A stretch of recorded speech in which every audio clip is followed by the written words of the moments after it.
Mesdames et messieurs, bonsoir et bienvenue dans cette édition d'information sur la télé démocratique. Débutant cette session du journal avec 7 éléments, la ministre des Affaires étrangères, coopération internationale et francophonie Thérèse Kaikwamba a présenté le mardi 8 octobre à New York 3 obstacles qui freinent le processus de Luanda. C'était devant le Conseil de sécurité des Nations Unies lors de la séance d'information sur la région des Grands Lacs. C'est un reportage de Patrick Kangakuto. Suivez. Le processus de Luanda. Présente au Conseil de sécurité de l'ONU, la ministre des Affaires étrangères de la République démocratique du Congo, Thérèse Kaikwamba-Wagner, a expliqué en 3 points pourquoi les négociations de Luanda avec le Rwanda bloquent. Madame la Présidente, distingués membres du Conseil, le processus de Luanda, quant à lui, initié en 2022 pour répondre à cette crise, expose les limites de l'accord cadre à garantir la pleine responsabilité des signataires. Nous avons délibérément évité de divulguer dans l'espace public et les médias les détails du processus de Luanda, par respect pour le médiateur et les vies humaines en jeu afin de garantir la sérénité des négociations. Cependant, il est désormais évident que face à l'urgence de la situation, il est de notre devoir de clarifier devant ce Conseil les véritables obstacles qui freinent ce processus et l'adoption du projet d'accord proposé par la médiation angolaise. Premièrement, le plan harmonisé pour la neutralisation des FDLR et le désengagement des forces. Ce plan repose sur 2 volets, l'un pour la neutralisation des FDLR et l'autre pour le retrait des forces rwandaises. Dès avril 2024, la République démocratique du Congo a élaboré son plan de neutralisation des FDLR, avec précision et incluant une évaluation complète de la menace, des opérations militaires et un suivi rigoureux des résultats. En revanche, la contribution du Rwanda sur le retrait des forces se résume à une simple promesse de retrait sans garantie ni détails concrets, créant un déséquilibre qui compromet l'application cohérente du plan.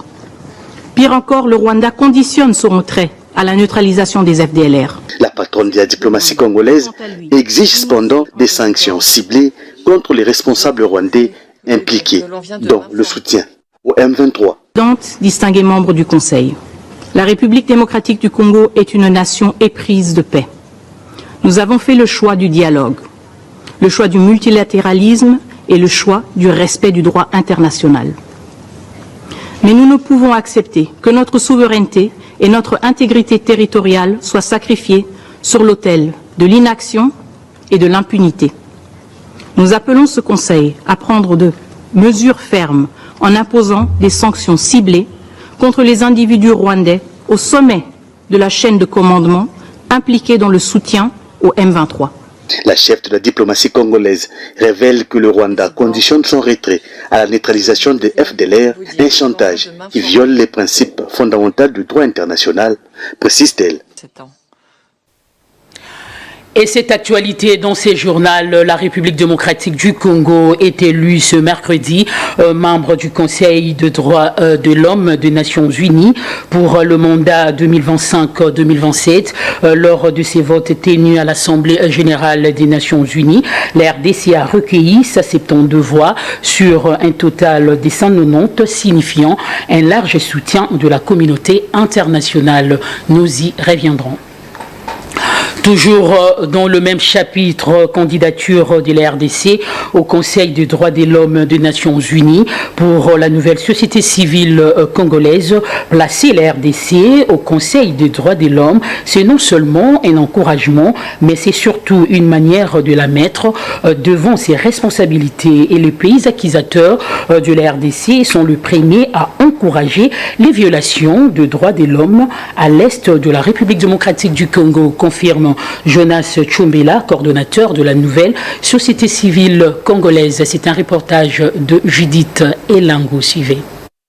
Nous estimons que la RDC, dans les conditions actuelles de sa position où des cas de violation des droits sont fréquemment violés, Nous l'avons constaté avec la répression des enfants à Matadi, où je suis présentement.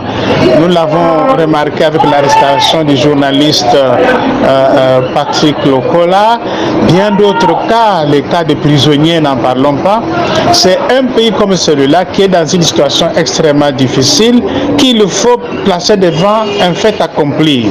Voilà pourquoi nous disons qu'on puisse promouvoir la candidature de la RDC, comme ça elle sera jugée sur base de son comportement sur les questions du respect des droits de l'homme. Donc pour nous, nous disons que la RDC, on doit la placer devant ses responsabilités.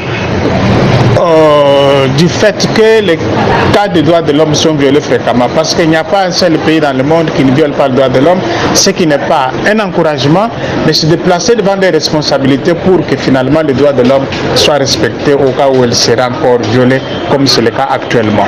La RDC mérite autant comme d'autres pays. Quel est le seul pays au monde qui ne viole pas le droit de l'homme? Il y en a partout. Ceux qui distribuent des leçons là, vous savez qu'ils sont à la base des violations des droits de l'homme. Vous n'avez qu'à voir le cas de la France, qui est un pays qui se déclare démocrate, mais qui encourage la guerre dans la sous-région. Nous savons tout ça. Et ça occasionne les violations des droits de l'homme.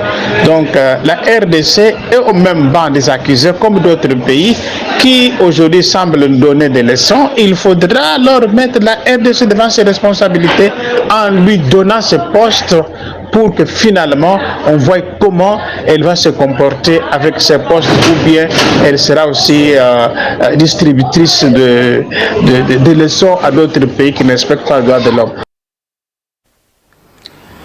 Dans le reste de l'actualité, le président de l'Assemblée nationale, le professeur Vital Kamerhe, a conféré ce mardi 8 octobre avec une délégation du caucus des députés nationaux de la province du Congo central, conduite par la vice-présidente, l'honorable Marie-Josée Nyongo. Images et commentaires, suivez. Au menu de leur échange figurait l'insécurité devenue quasi permanente dans les différentes contrées du Congo central. Considérée jadis comme havre de paix, la terre du prophète Simon Kimbangu est minée ces derniers temps par la recrudescence de la criminalité urbaine et l'insécurité qui s'observe le long de ses frontières avec l'Angola. Pour les vice-présidents du caucus des députés nationaux du Congo central, il faudrait qu'on s'y penche rapidement, parce qu'a-t-elle affirmé, au moment où tous les efforts sont tournés vers la partie est de la RDC, il n'est pas bon d'être surpris de l'autre côté de l'ouest du pays où l'insécurité des personnes et de leurs biens est mise en mal. En dehors de la criminalité urbaine, mais il y a de sérieux problèmes de sécurité le long de nos frontières. Les frontières terrestres, les frontières liquides, il faudrait qu'on s'y penche parce que au moment où tous les efforts sont tournés vers l'est du pays, nous ne voulons pas être surpris de l'autre côté de l'ouest où la sécurité des populations et la sécurité de nos frontières est mise à mal. À Matadi, le problème des enseignants, c'est un problème sérieux et on doit y apporter des solutions idoines, mais dans la paix, dans une démarche pacifique, dans une démarche qui doit tenir compte des préoccupations des enseignants, parce que l'éducation, c'est le demain de notre pays, c'est l'avenir de notre pays. Si l'éducation n'est pas assurée, si les enfants ne sont pas bien éduqués, si les enfants ne sont pas bien instruits, l'avenir du pays est aussi mis en jeu. Nous avons salué l'esprit d'écoute du président et sa manière de s'impliquer, et devant nous, il a pris certains contacts directs. Nous osons croire qu'il y aura une solution idoine. Le président de l'Assemblée nationale, très attentif aux doléances de ses élus du peuple, a appris à bras le corps ces dossiers afin de trouver des solutions idoines. Quant à ce Poursuivons ce journal avec cet élément, le préparatif des obsèques des morts du naufrage du lac Kivu se déroule à bon train. Aziza Mounana, ministre des Affaires sociales, Action humanitaire, a procédé à la remise des cercueils, des médicaments ainsi que des vivres pour les rescapés qui sont hospitalisés dans différents hôpitaux du Nord Kivu. Dans l'entretemps, les recherches des corps disparus se poursuivent sur le lac Kivu. C'est un reportage de Claudine Essako à suivre. Les corps repêchés du lac Kivu après les naufrages du 3 octobre dernier seront enterrés en toute dignité. La ministre des Affaires sociales, Action humanitaire et Solidarité nationale s'active pour que chaque famille organise ses obsèques selon leurs us et coutumes en toute tranquillité. Aziza Mounana Nathalie a remis officiellement les cercueils dans 2 morgues de la ville de Goma.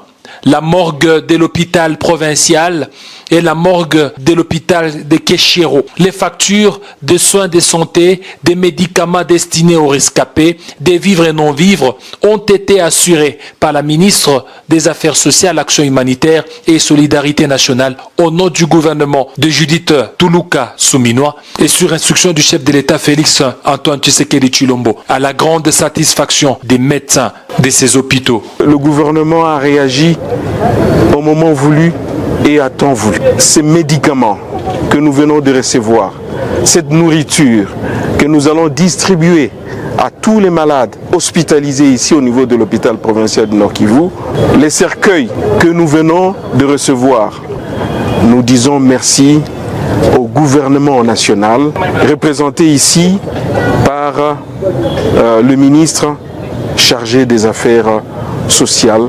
Et aussi au nom de tous ces malades qui sont hospitalisés à l'hôpital de Keshiro, au nom de tous ces rescapés, nous disons merci au président de la République qui a pu dépêcher rapidement le gouvernement à travers la ministre nationale des Affaires humanitaires et sociales pour venir assister cette population. Les bénéficiaires promettent d'en faire bon usage. Nous ne pouvons que réitérer nos remerciements par rapport à ces dons du gouvernement. D'abord au président de la République, car nous avons notre maman chargée des sociales dans notre public et qui est d'une manière permanente ici chez nous. À tout moment qu'il y a catastrophe, elle est vraiment rapide de venir en aide à la population et ça nous rassure beaucoup.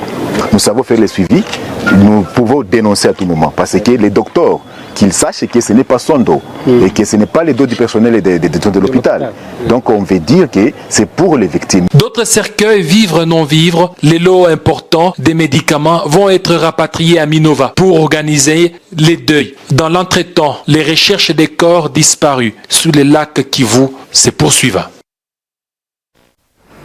Toujours dans le même chapitre, naufrage sur le lac Kivu, les violons ne semblent pas accordés entre les familles de victimes et le gouvernement. Ces derniers jugent précipiter la décision du gouvernement de vouloir enterrer les victimes pendant que d'autres sont encore bloqués sur les eaux. La route menant vers la morgue de l'hôpital de Goma a été barricadée ce mercredi matin en guise de protestation. Images et commentaires, suivez. Alors que l'enterrement des victimes du naufrage du 3 octobre dernier sur le lac Kivu est prévu pour ce mercredi 9 octobre, la situation était tendue ce matin devant la morgue de l'hôpital général de Goma.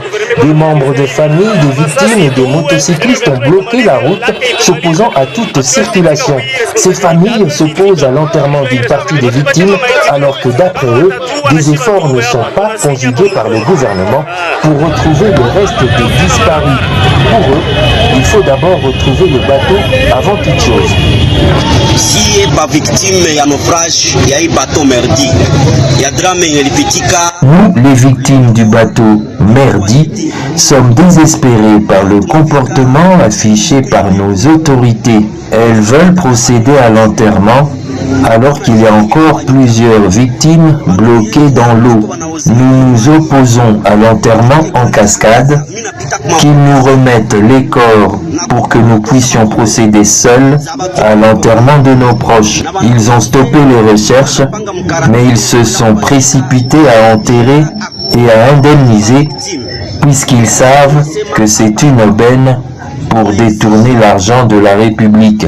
S'il s'agissait de leur famille, allaient-ils stopper les recherches? Pourquoi nos autorités ne respectent pas la vie humaine? Wala wa ministre wa interieur mwenye tulikuwa naye hapa, mungekuwa ndugu yake, wala wa gouverneur, wala aba mbengine wa ministre affaires sociales mwenye bako hapa, eske bangeacha bauzeye mule kweli?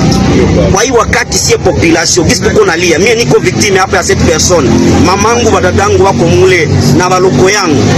Donc mimi nasema kisi niko nalia mroho yangu, na kisi sie bote communauté hapo tuko hapa tulipoteza bandugu yetu, tunasema hatuko d'accord ile maiti zenye ziko tu 30 corps zizikiwa na japo 500 et quelques ziko mulake, tunakatala, hatutaitika zinazikiwa. Guerre, tuerie, naufrages et autres catastrophes naturelles à répétition, le tout passant inaperçu aux yeux des autorités provinciales, nationales et même internationales. Qu'est-ce que les Congolais ont-ils fait au bon Dieu pour mériter ce silence assourdissant à tous les niveaux? S'interroge un membre des familles des victimes. Pourtant, la vie humaine est sacrée, dit-on. Autre chose à présent, les rideaux sont tombés à la 5e édition du forum du haut niveau de femmes leaders à Bujumbura. Plusieurs recommandations ont été formulées au gouvernement afin d'augmenter le budget alloué au développement de la petite enfance à tous les niveaux. Occasion pour les femmes leaders de prendre un certain nombre d'engagements. Reportage de Nathalie Kassongo, suivez. Les participants aux travaux du Forum des femmes leaders à Bujumbura, capitale de la République du Burundi, ont élaboré des propositions notamment au gouvernement à travers les ministères sectoriels afin d'organiser un dialogue national sur le développement de la petite enfance en vue de continuer les discussions et échanges sur la mise en œuvre du plan stratégique du développement de la petite enfance au niveau national et son financement. Aux familles et aux communautés de créer des clubs au niveau local pour le développement des pratiques favorisant le développement de la petite enfance. Aux partenaires techniques et financiers d'appuyer le gouvernement dans la mise en œuvre du plan opérationnel de la stratégie multisectorielle du développement de la petite enfance. À cette occasion, les femmes leaders ont pris un certain nombre d'engagements pour investir dans la petite enfance, un engagement partagé et soutenu par la première dame de la République démocratique du Congo, Denise Nyakero Tshisekedi, qui a pris une part active à ces assises. Pour sa part, la marraine de la 5e édition, l'épouse du président burundais, Madame Angeline Ndayishimiye, a salué les efforts de ses sœurs premières dames pour le succès de ce forum.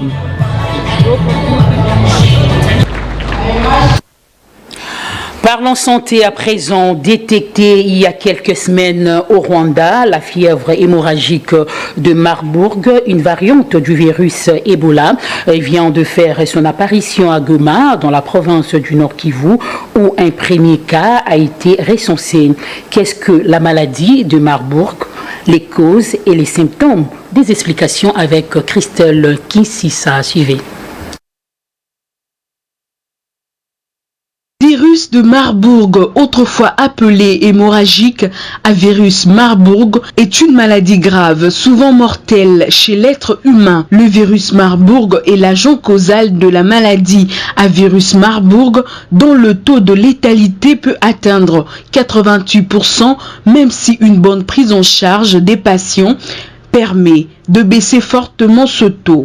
La maladie a été détectée pour la première fois en 1967 lors de la flambée survenue simultanément à Marburg et à Francfort en Allemagne ainsi qu'à Belgrade en Serbie. La maladie provoquée par le virus Marburg s'installe brutalement avec une fièvre élevée, de fortes céphalées et un malaise grave. une diarrhée aqueuse profuse, des douleurs, des nausées et des vomissements. Le virus peut être difficile sur base de symptômes cliniques de distinguer la maladie à virus Marburg d'autres pathologies comme le paludisme, la fièvre typhoïde, le choléra et d'autres fièvres virales hémorragiques.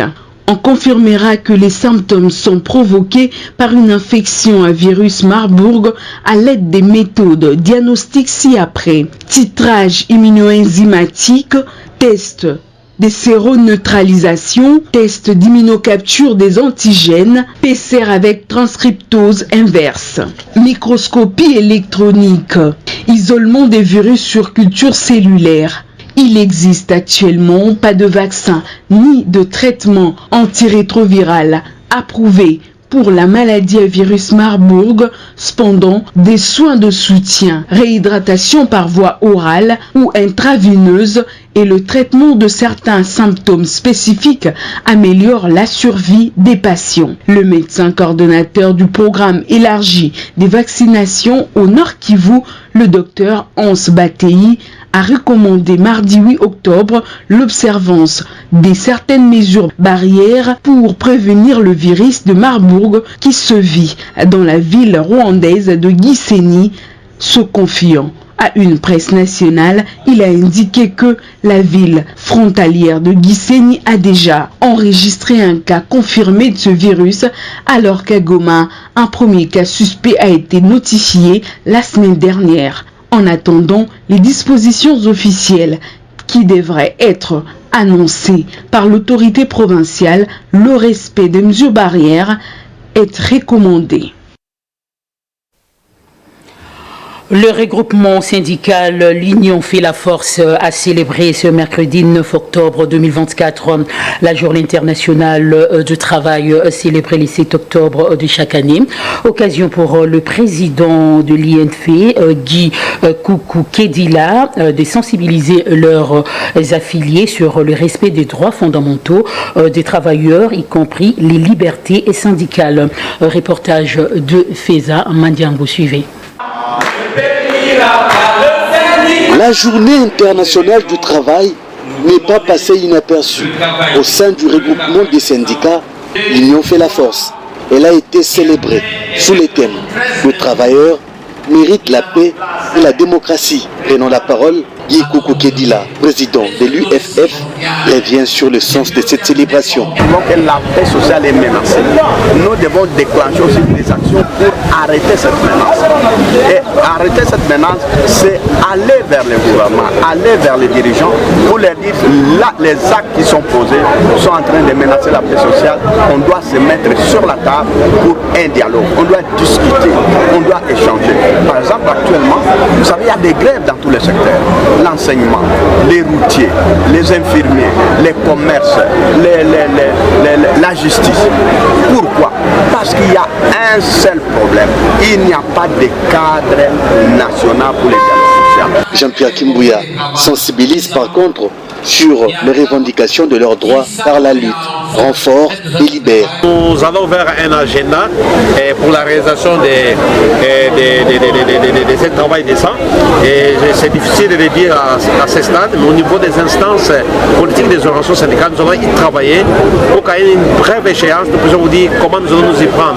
Nous devons savoir connaître les états financiers de la République pour ce qui concerne les agents et fonctionnaires de l'État, que ce soit les policiers, les militaires, les professeurs d'université, les plus-values et des bénéfices pour que ce soit redistribué équitablement aux travailleurs. Pour rappel, cette structure syndicale regroupe 3 grands syndicats de la République démocratique du Congo, l'Union des travailleurs du Congo UNTC, la Confédération démocratique du Congo CDT et les conseils syndicaux de services publics et privés COSEP.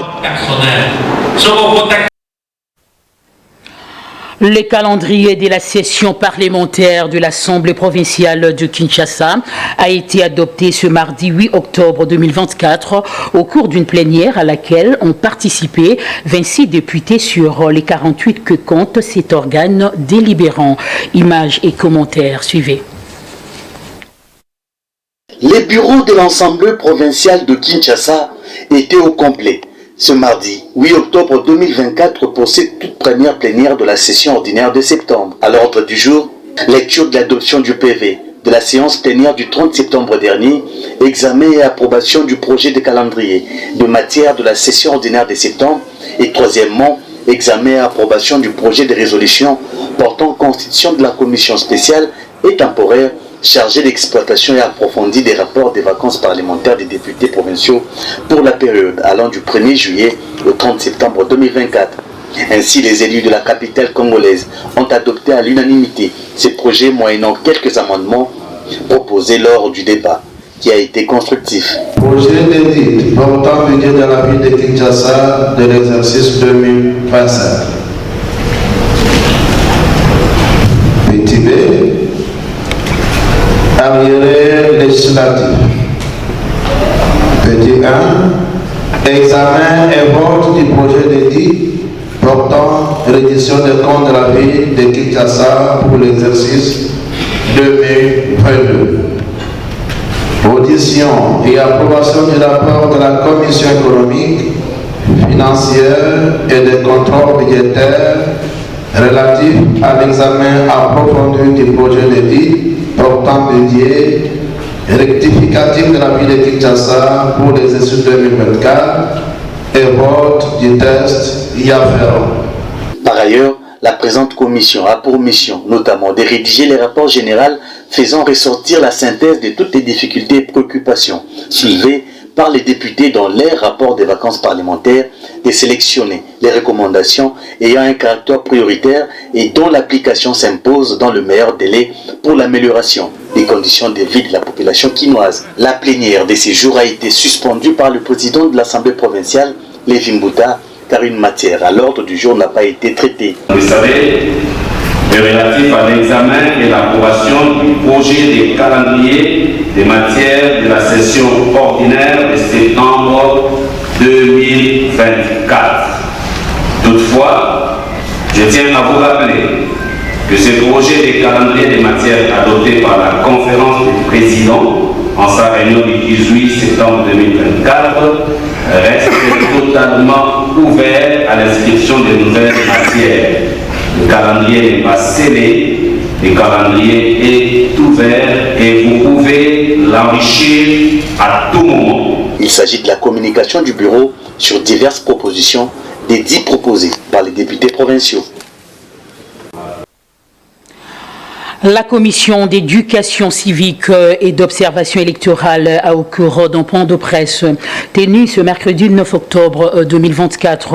Le DUCIEL a présenté la synthèse du rapport final d'observation électorale des structures membres sur les processus électoraux de 2023. Ces derniers exigent un audit externe de la centrale électorale par la Cour des comptes à chaque rapport annuel afin de rassurer toutes les parties prenantes. C'est un reportage de Jean-Louis Vita. Suivez. Élection 2023 en République démocratique du Congo, la commission d'éducation civique et observation électorale et DUCIEL a procédé à la publication de la synthèse du rapport final d'observation électorale des structures membres sur le processus électoral 2023. Dans ces rapports, DUCIEL relève les forces et faiblesses du processus électoral en RDC partant de la phase post-électorale, préélectorale et phase électorale. Dieudonné Mouchangaloucha est porte-parole du panel des experts de la société civile. Parmi les points forts, nous avons noté la miniaturisation du matériel d'enrôlement qui avait un impact sur la logistique de transport et de l'entrepôt ainsi que sur le plan financier. Logistique sur le plan financier, comme je venais de le dire. Nous avons noté également le respect de la périodicité électorale, le calendrier électoral ayant été respecté. La désignation des membres de la CENI a connu une procédure illégale et très politisée jusqu'aux délégués issus de la composante de la société civile et la surreprésentation d'une province, ce qui est contraire à la loi. Eu égard de ce qui précède, le DUCIEL fait des recommandations à chaque niveau de responsabilité. De convoquer en toute urgence le président de la CENI pour qu'il s'explique sur la gestion de plus d'1,2 milliard reçus du gouvernement de novembre 2021 à décembre 2023 et c'est, bien entendu, conformément à l'article 42 alinéa 4 de la loi organique relative à cette institution. Au gouvernement d'apprêter les moyens nécessaires pour permettre à la CENI d'organiser l'enrôlement et les élections des députés nationaux, provinciaux et municipaux dans les provinces sous état de siège. Cette structure appelle la Commission électorale nationale indépendante à organiser les élections dans le territoire de Massimanimba et Akoma, telles que souhaitées par la population, et aussi les élections des bourgmestres. En sport, éliminatoire Cannes Maroc 2025, la conférence de presse d'avant-match entre la République démocratique du Congo et la Tanzanie s'est tenue ce mercredi 9 octobre 2024 au stade de Martyrs de la Pentecôte à Kinshasa. Très confiants, les sélectionneurs de la Tanzanie promettent la défaite des fauves congolais. C'est un reportage de Patrick Kangakutu. Suivez. Ce jeudi 10 octobre, les Jeux seront arrivés sur le stade de Martyrs de Kinshasa où les léopards de la RDC affronteront les Taïfas, stars de Tanzanie, dans un match crucial des éliminatoires de la Coupe d'Afrique des Nations. Avec 6 points déjà au compteur, les hommes de Sébastien Desabre sont déterminés à obtenir une victoire qui les approchera d'une qualification tant attendue pour la phase de groupe. À l'approche de cette rencontre décisive, le coach Sébastien Desabre a exprimé sa confiance lors de la conférence de presse d'avant-match. Première compétition, c'est celle de se qualifier au bout de 6 matchs. On est bien lancé dans cette campagne. Mais on sait qu'il nous faudra un minimum de 10 voire 11 points pour se qualifier. On n'en a que 6 à l'heure actuelle, donc on prépare les matchs les uns après les autres pour être le plus performant possible et en tout cas on a de la confiance, c'est vrai. On joue à domicile avec des résultats qui sont bons à domicile. Maintenant, chaque match a sa vérité. Il faut être très, très vigilant. On connaît notre adversaire. On sait que c'est une équipe qui reste sur 5 matchs où elle n'a pas perdu. Elle prend très peu de buts. Elle s'est imposée en Guinée. C'est un bel adversaire. Donc, il nous faudra être bon demain pour remporter le match. Très confiant, les sélectionneurs de la Tanzanie promettent une défaite pour les pas à Kinshasa. La dernière fois que la Tanzanie a rencontré la RDC, c'était en Coupe d'Afrique des Nations. Et là, ils avaient fait match nul. Mais demain, ce sera une autre explication, un autre match qui va se jouer avec d'autres réalités. Ils savent très bien que la RDC est en train d'enchaîner des belles performances au niveau africain. Et après, ils sont concentrés sur le match de demain. Il sait très bien que la RDC a des très bons joueurs, des joueurs de qualité, mais la RDC a aussi des difficultés et des problèmes. C'est de préciser que cette rencontre s'annonce palpitante et déterminante pour la RDC. Les hommes de Sébastien Desabre, c'est de préciser que cette rencontre s'annonce palpitante et déterminante pour la RDC. Les hommes de Sébastien Desabre sont prêts à relever les défis et à montrer que les léopards peuvent rugir plus fort que jamais sur la scène africaine. 2 matchs, 2 victoires, c'est le bilan et le jeu des léopards dans les éliminatoires de la CAN Maroc 2025 à la veille de la double confrontation de la RDC face à la Tanzanie ce jeudi 9 octobre au stade de Martyrs de la Pentecôte. Le moral des supporters des léopards est au zénith. Ces derniers ne jurent que par une victoire face au Taïfa Star. Des propos recueillis par Christelle Nkisisa. Suivez. Pour la match à l'ONU RDC, en tout cas, tu as toujours un match à gagner. Tu as toujours match à l'ONU, na pour ça peut gagner kaka 2-0.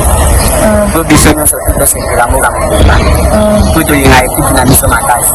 Match à l'ONU, on s'est là, on s'est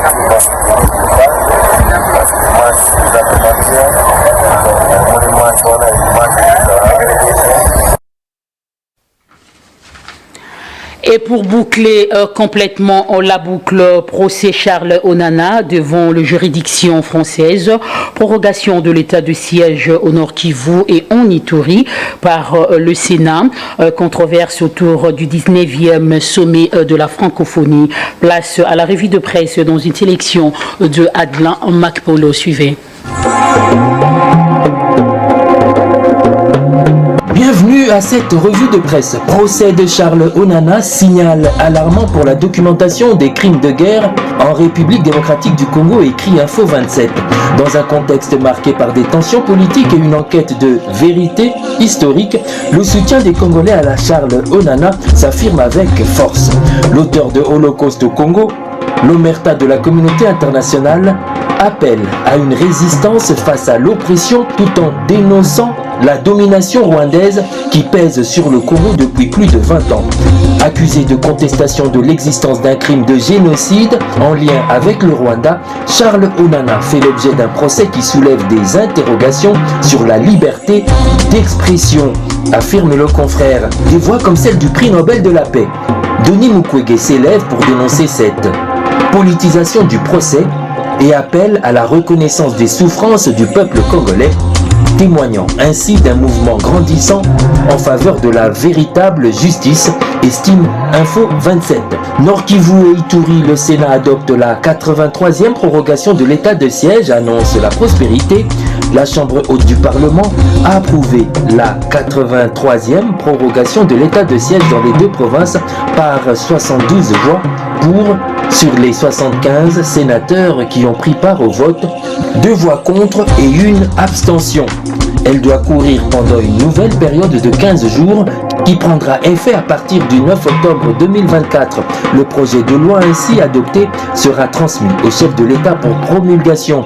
Instauré en mai 2021 par le chef de l'État en vue de renforcer la lutte pour la stabilisation de ces contrées en proie aux violences, cette mesure continue d'obtenir le soutien des élus du peuple en dépit de quelques controverses, note la prospérité.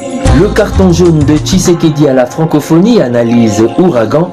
Les rideaux du 19e sommet de la francophonie sont tombés le samedi dernier à Paris. Le président Félix Tshisekedi, qui a pris part le vendredi 4 octobre à la cérémonie d'ouverture et aux ateliers publics, a boycotté le huis clos des chefs d'État et de gouvernement. Un temps fort du sommet, cette posture diplomatique on ne peut plus éloquente fait suite à un positionnement français contre la ligne congolaise face au Rwanda, estime Ouragan. 19e sommet de la francophonie, un échec diplomatique, s'exclame Congo Nouveau pour la République démocratique du Congo, considéré comme le premier ou le deuxième pays francophone. Ce rendez-vous biennal n'a pas été à la hauteur des attentes, très loin d'une victoire diplomatique. Selon la tribune du professeur Martin Ziakwao, plutôt que de céder à la récrimination, il serait judicieux d'extraire des leçons de cet échec diplomatique en ce début du second mandat du président Félix-Antoine Tshisekedi Tshilombo, relève cet analyste. Fin de cette revue de presse, merci de l'avoir suivi et à la prochaine. Mesdames et messieurs, c'est par ici que s'achève cette édition d'information réalisée par Jérémy Bomolo, Pamphile Makanda, sous la supervision des Bijonjo du Bateko. D'ici là, portez-vous bien et très bonne suite de programme sur la télé démocratique. Inch'Allah.